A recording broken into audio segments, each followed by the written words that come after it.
Thank you for joining me as I continue my examination of the book Cold Case Christianity by J. Warner Wallace from my atheist perspective. In this video, we're going to cover chapters 9 and 10 of the book, and in doing so, we will complete the first section of the book, which of course has been Learn to be a Detective. So let's get started with chapter 9, which is titled Principle Number 9, Know When Enough is Enough. For his opening anecdote, Wallace shares us the story of the time when, following a trial where he had investigated the case that was being tried, Wallace was interviewing the jury after they had passed on a guilty verdict. And this was a murder case, by the way. And Wallace learned that everyone on the jury had been ready to vote for conviction immediately upon beginning deliberations, except for one juror.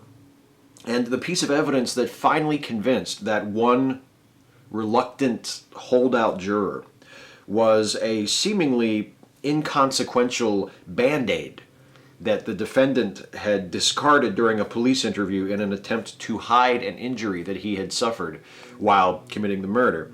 Now, Wallace notes how unbelievable he found it that the verdict of this criminal trial, this murder case, could hinge on such a small piece of evidence, just a Band-Aid that the guy threw away during interrogation, a piece of evidence that he says the detectives felt was so minor and unimportant they almost didn't include it in the case. But Wallace says you can never tell what it will take to convince someone of a case or of a conclusion. So he says, quote, "In legal terms, the line that must be crossed before someone can come to the conclusion that something is evidentially true is called the standard of proof, the SOP. The SOP varies depending on the kind of case under consideration. The most rigorous of these criteria is the beyond a reasonable doubt standard that is required at criminal trials. But how do we know when we have crossed the line and are beyond a reasonable doubt?" And then in a sidebar, Wallace provides descriptions of the 4 stages in the escalating standard of proof in court cases. There is some standard of proof, which is the lowest level, which simply establishes that there is enough evidence to begin an investigation.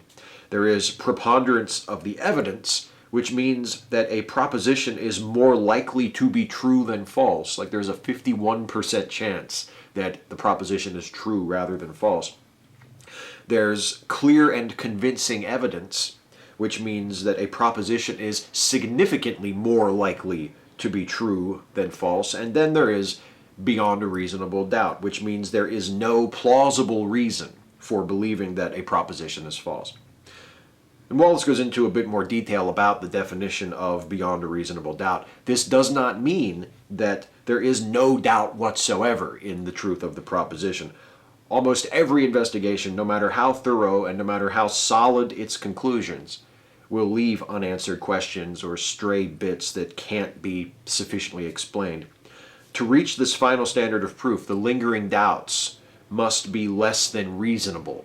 You can have possible doubts or imaginary doubts, that is something that you can conceive of that would prove that the proposition was false, but you don't have that evidence right in front of you. You can have those kinds of doubts. Those are permissible, but you can't have reasonable doubts. You can't have a plausible reason for believing that the proposition is false. Sometimes, Wallace says, people will refuse to accept a conclusion even if there is evidence to establish it beyond a reasonable doubt. For real? Wallace explains 3 types of reasons which people might use to deny or shun a well-established conclusion: rational, emotional, and volitional. Or, as he puts it, quote, "There are many reasons why people may deny or shun the truth. Not all reasons are based on evidence. Jurors can reject a truth claim for rational, emotional, or volitional reasons." What is it about Christian apologists that they feel so compelled to get cute like that? They twist and they mangle their arguments to fit tortured anagrams or too clever by half wordplay. Wallace was doing just fine, avoiding all of that up to this point in the book, and then he goes in for this shun bullshit. I'm confused. Is he an experienced investigator I'm supposed to be taking seriously, or is he another evangelical goof pandering for laughs to the congregation? Because I don't think he can be both. Anyway, rational reasons are based on the evidence. The juror has maybe an alternative evidence-based explanation that they believe better fits the facts. Emotional reasons are based on feelings. The juror's judgment is clouded by an emotional reaction to something or someone involved in the case. And volitional reasons are when the juror willfully refuses to accept the conclusion being presented. Wallace stresses that we can know things with confidence even if we don't have answers to all our questions. It's possible to tell what the solution is to a puzzle even if we don't have every single piece in place. It's important to recognize when what we do know outweighs what we could know were all our questions answered. Now, to steer the discussion toward the subject of God, Wallace examines the classic problem of evil from this beyond a reasonable doubt point of view. Now, the problem of evil, as I'm sure most of you watching this already know, is either God wants to abolish evil and isn't able, or God is able to abolish evil but doesn't want to. If God is willing but unable, then he's impotent. If God is able but unwilling, then he's wicked.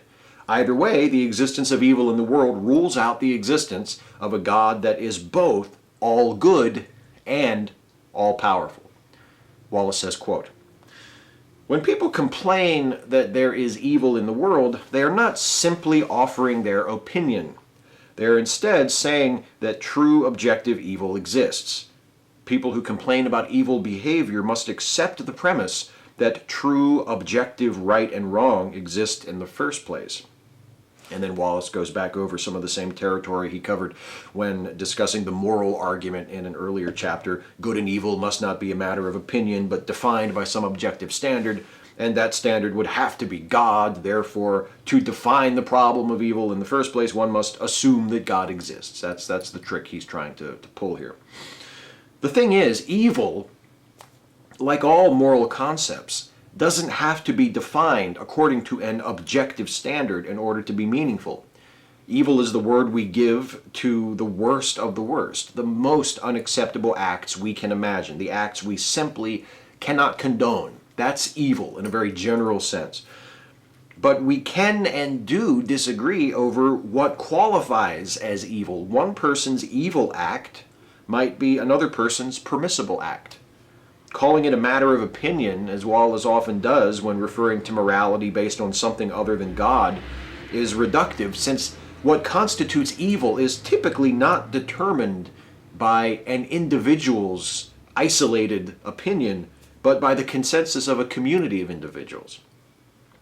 The other thing is, Wallace's attempt to prove the existence of God by insisting on it as a presupposition to the problem of evil is a waste of time, because the problem of evil isn't an argument against the existence of God. It's an argument against the benevolence or the power of God. Now, I don't often use the problem of evil myself, but if I did, I wouldn't use it to argue that God doesn't exist, but instead to argue that even if we assume that God does exist, he can't be both all good and all powerful, as Christians claim. But anyway, Wallace responds to the actual intention of the argument soon enough. He says, quote, "I can think of a number of very good reasons why God would allow people to behave immorally, even though he loves his creation and is certainly powerful enough to stop evil. Ask yourself this question: which is more loving? A God who creates a world in which love is possible, or a God who creates a world in which love is impossible? True love requires that humans have the ability to freely choose. Love cannot be forced if it is to be heartfelt and real. The problem, of course, is that people who have the freedom to love often choose to hate." In other words, the free will argument. Why does God permit evil? Because he wants us to have the freedom to choose to do the right thing, which means we also have the freedom to choose to do the wrong thing. Okay. There are a couple of problems that I have with this. First, Wallace is tacitly admitting that his God isn't omnipotent, which is one of the intended solutions to the problem of evil. If God is all-powerful, would he not be capable of creating a world where people had free will but were also free from evil? Wallace might argue that this raises a contradiction, since no world with true freedom could be truly free of evil, since much evil results from people acting freely.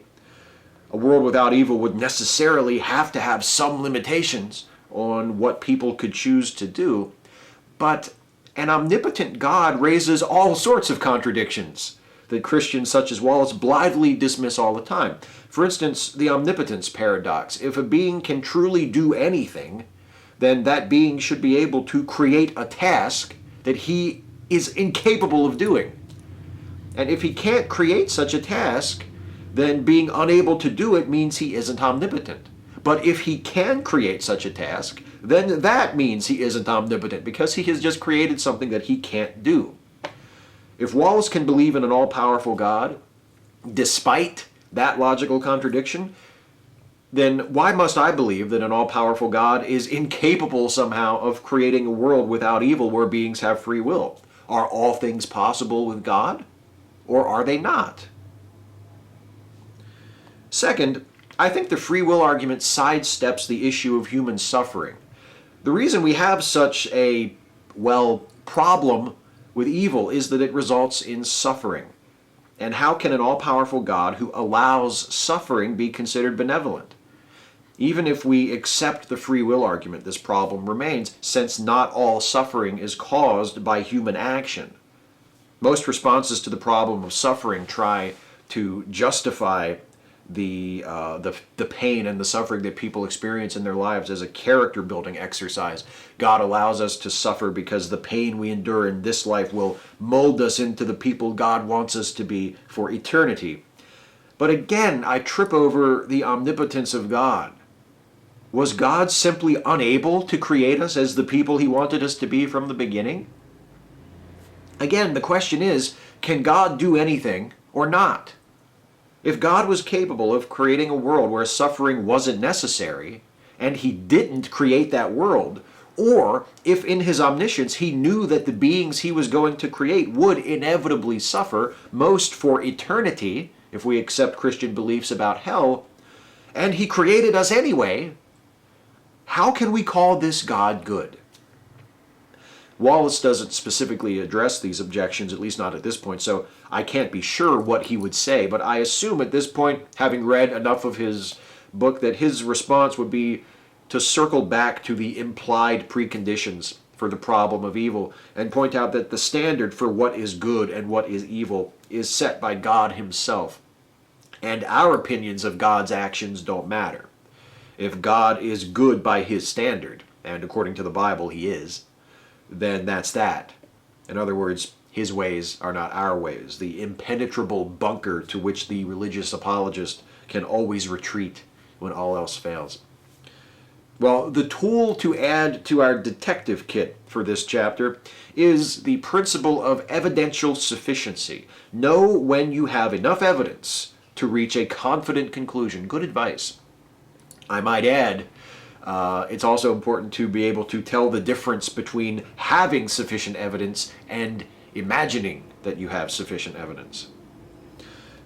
Finally, Wallace has this to say about those times when no amount of evidence or alleged evidence seems to be enough to convince a non-believer. Quote, I often get frustrated when sharing what I believe about God with my skeptical friends, co-workers, and family members.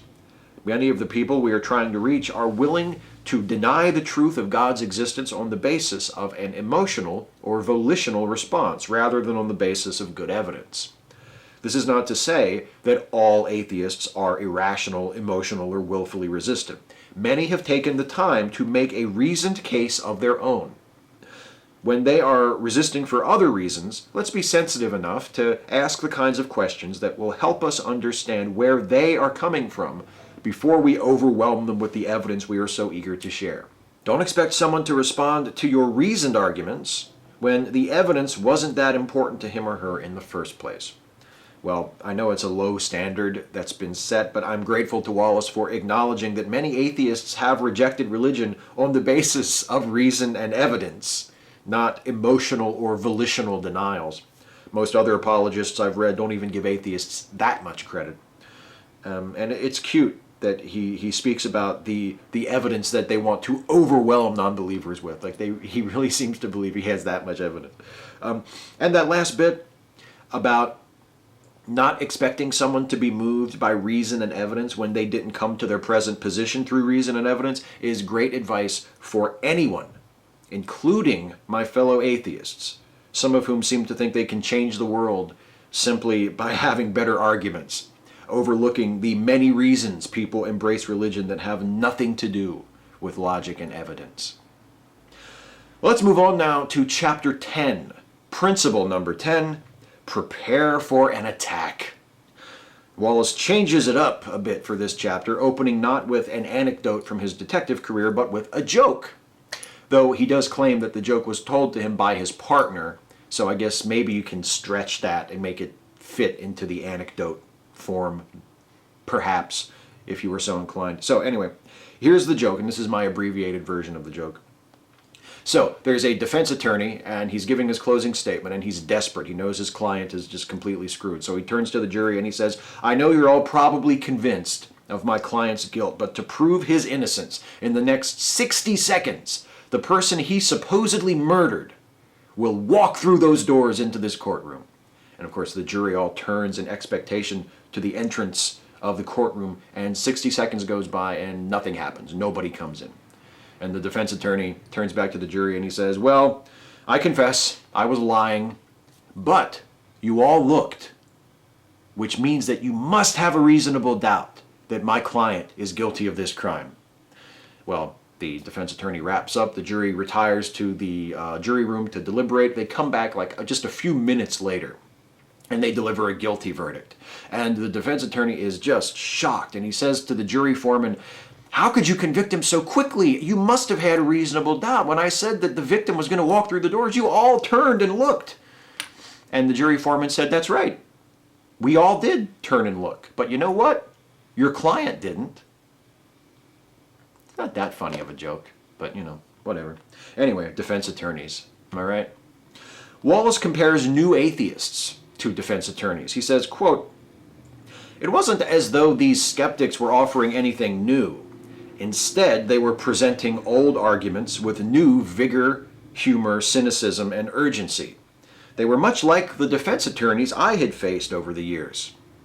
Well, I don't think comparing new atheists, by which I mean, and he means post 9/11 aggressive, overtly anti-theist atheists of the Dawkins, Harris, Hitchens type, I don't think comparing them to defense attorneys is really appropriate. But Wallace is right that the essential arguments being presented are nothing new. It's the tone, it's the voice of this atheism that is different. But that's not unprecedented either. Though he wasn't an atheist, some of Thomas Paine's arguments against Christianity have the same confrontational quality as those of more recent public atheists, and I could also say the same thing about some of what Voltaire wrote about religion. So that aggressive sort of anti-theist or at least anti-religious establishment tone taken by many new atheists today is not a new innovation. But in fairness, there are no new arguments against religion, perhaps, because there are no new defenses of it either. The case Wallace has made in this book so far is nothing I haven't read a dozen times before. Wallace is offering nothing original, just the same arguments presented from a slightly different perspective. Wallace examines 7 common strategies used by defense attorneys, which he says are also used by skeptics of Christianity. First, there is challenging the nature of truth. Wallace laments the modern attitude toward the truth. He says, quote, "People are less and less comfortable accepting that one particular version of the truth is exclusively correct. In fact, many people believe that such a view of truth is arrogant and narrow-minded. To make matters worse, a new cultural definition of tolerance has emerged. Tolerance is now the act of recognizing and embracing all views as equally valuable and true, even though they often make opposite truth claims. According to this redefinition of tolerance, anything other than acceptance and approval is narrow-minded and bigoted."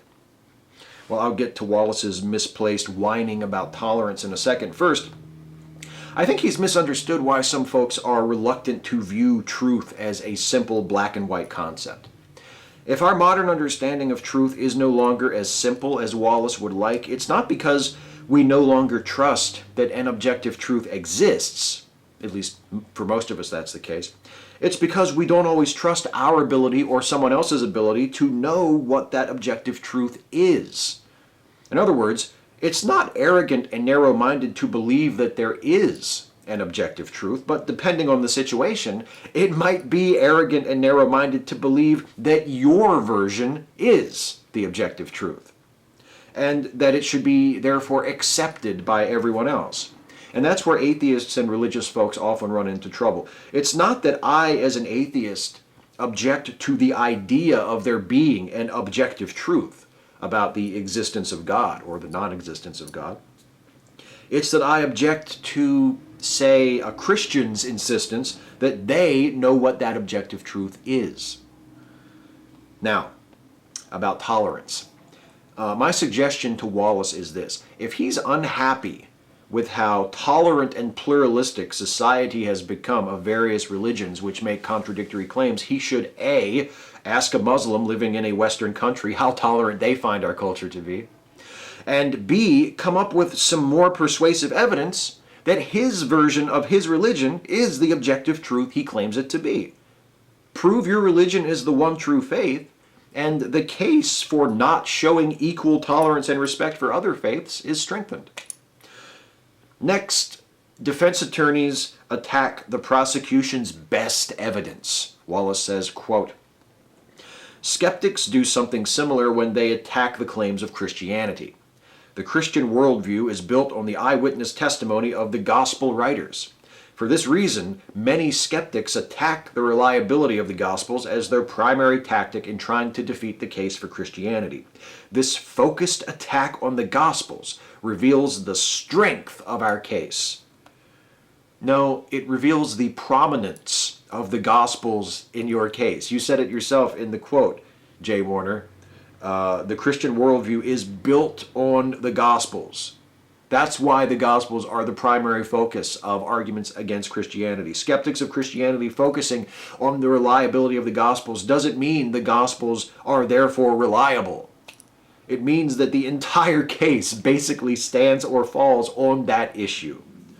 If the Gospels, which are the only source of information about Jesus and the source of most of the defining doctrines of Christianity, are unreliable, then there is practically no basis whatsoever for Christianity. And that's why arguments between Christians and non-Christians tend to focus on the Gospels. It's not because the Gospels are good evidence. It's because they're pretty much the only thing specific to Christianity that there is to argue about.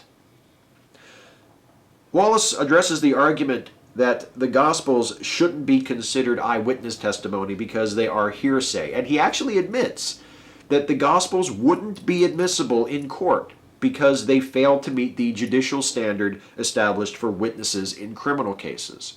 Quote, "But this standard is simply too much to require of historical eyewitness testimony. The vast majority of historical events must be evaluated in spite of the fact that the eyewitnesses are now dead and cannot come into court to testify. The eyewitnesses who observed the crafting and signing of the Constitution of the United States are lost to us. Those who witnessed the life of Abraham Lincoln are also lost to us. It's one thing to require eyewitness cross-examination on a case that may condemn a defendant to the gas chamber. It's another thing to hold history up to such an unreasonable necessity."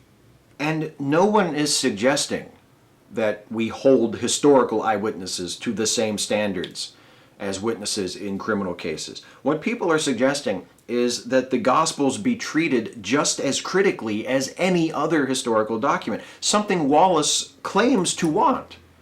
But is that really what he wants? It seems to me the same critical eye that shows us, for instance, that George Washington probably didn't chop down a cherry tree or hurl a silver dollar across the Rappahannock, also shows us that Jesus probably didn't turn water into wine, or miraculously heal the sick, or raise the dead, or return to life following his own death. Also, an important part of history is accepting when we don't have enough good evidence to know anything for sure. Wallace seems to think that since the Gospels are the only source for details about Jesus, we should just trust them. But that doesn't make sense. If all you have is bad evidence, you don't treat the bad evidence as though it's reliable.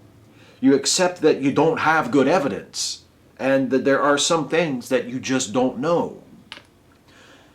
Next, defense attorneys target details and overlook the big picture, just like skeptics do when they use Mark's omission of certain details found in other Gospels to challenge the notion that the Gospels are based on eyewitness accounts, Peter's in this case, in the case of Mark. Well, the rejection of the Gospels as genuine eyewitness testimony isn't based on any single odd detail or incongruity, but on a plethora of odd details and incongruities, as well as the lack of external substantiating evidence, as well as the outlandish nature of much of the testimony, quote unquote. Whether one focuses on the forest or the trees, the notion that the Gospels are historically reliable doesn't hold up. Next, defense attorneys attack the messenger, just as skeptics attempt to undermine the message of Christianity by pointing to examples of when individual Christians or the church itself fell short of Christ's example. Now, Wallace is right to point out that people committing horrible acts of violence in the name of Christianity doesn't mean the claims of Christianity are false. Wallace is wrong, however, to suggest that the case against Christianity in any way hinges on such arguments. Even if Christian churches throughout history had been exceptionally peaceful and virtuous, the Gospels would still be terrible historical evidence, and the claims about Jesus would be too fantastic and unsubstantiated to be believed. Next, defense attorneys demand perfection, just as skeptics do when they bring up the incomplete historical evidence in support of Christianity, for instance, the lack of corroborating evidence from outside the Bible. Well, if the Bible had better evidence inside of it, if the evidence we have in the Bible was more convincing, then the lack of evidence outside of it would be less of a concern. I would also point out that virtually every religious critic of the theory of evolution that I am familiar with has used this exact same tactic, demanding an explanation for, say, the gaps in the fossil record, while completely ignoring or underplaying the overwhelming evidence that establishes the fact of evolution, of descent with modification. Defense attorneys propose alternative explanations, just as skeptics do when they argue that Jesus never existed at all, but was instead just another savior mythology like Mithras. Wallace briefly runs through why Mithras is a bad comparison to Jesus, which I thought was fine, since most atheists I know no longer use the Mithras argument because the similarities between Mithras and Jesus have been shown to have probably been greatly overstated by people who used that comparison in the past. So rather than compare Jesus directly to Mithras, I'd rather point out how many mythic universals are present in the story of Jesus that we find in the Gospels. And this doesn't mean that Jesus is entirely fictional. It doesn't prove anything, but it does point out that the story of Jesus that we have sounds an awful lot like other stories which we accept virtually unanimously to be myths. And to me, that is suggestive, that the story of Jesus sounds an awful lot like a myth. Doesn't prove that it's a myth, but anyway, defense attorneys are also skilled at presentation, Wallace says, just like atheists, who are better at connecting with an audience and being entertaining than Christians. Well, that depends very much on the people and the audience. I've seen debates between Christians and atheists where the Christian absolutely blew the atheist out of the water in terms of presentation. Christopher Hitchens could outtalk pretty much anyone, and Sam Harris is appealing to those who consider condescending assholery indicative of intelligence. But not all atheists excel at working the room, and some Christians are absolutely fantastic at it. Well, the tool for the detective kit in this chapter is to view these defense attorney strategies as cautionary examples and to avoid using them when presenting the case for Christianity. Really? Even the bit about presentation? So the bit about emotion and volition in the last chapter was all about a rigorous and unvarnished presentation of the facts, was it? That wasn't about trying to connect with the audience or anything? Okay. You know, having a slick presentation and being able to develop a rapport with your audience is not a bad thing. It's a good thing, as long as you have the content to back it up. I think it's true that Christians should worry more about their evidence than their presentation. Not that it'll do them much good, since I don't think there is any more evidence than we've already seen. But that doesn't mean that having a good presentation isn't important, or that being a smooth, charming, persuasive public speaker is somehow bad. And again, if Wallace is serious about Christians not using these strategies he's just described, he needs to start making some phone calls to his fellow apologists, because opponents of evolution do the demanding perfection bit all the time. Like, at the moment, I can't think of one I've seen who doesn't do it. Anyway, that's it for Chapter 10. That's it for Section 1 of the book. I will be back in the next video in this series to begin Section 2 of the book, which is titled Examine the Evidence. And we will begin that section with Chapter 11, Were They Present? So that should be fun.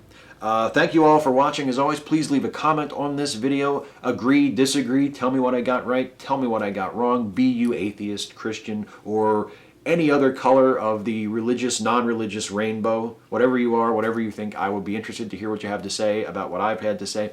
I also want to tell you folks that if you enjoyed this video, it would be really great if you would like it and share it and subscribe to this channel if you're not subbed already. And also, please consider helping me to make more videos like this one by supporting this channel through Patreon. You can go to patreon.com/Steve Shives to become a patron of this channel. As little as $1 a month really, really helps me out. And the next goal, the next milestone in my Patreon campaign is related to this series. It's audio-only podcasts of the entire An Atheist Read series, from the very beginning right up to today, and then going into the future. Audio versions, podcast, high-quality, original audio podcast recordings. It's something that people have been requesting for years, and I'm going to do it when I reach the next milestone of my Patreon campaign. So consider becoming a supporter of the Patreon campaign for my channel and helping to make that happen. Well, that's it for me, everybody. I will be back in the next video. See you then.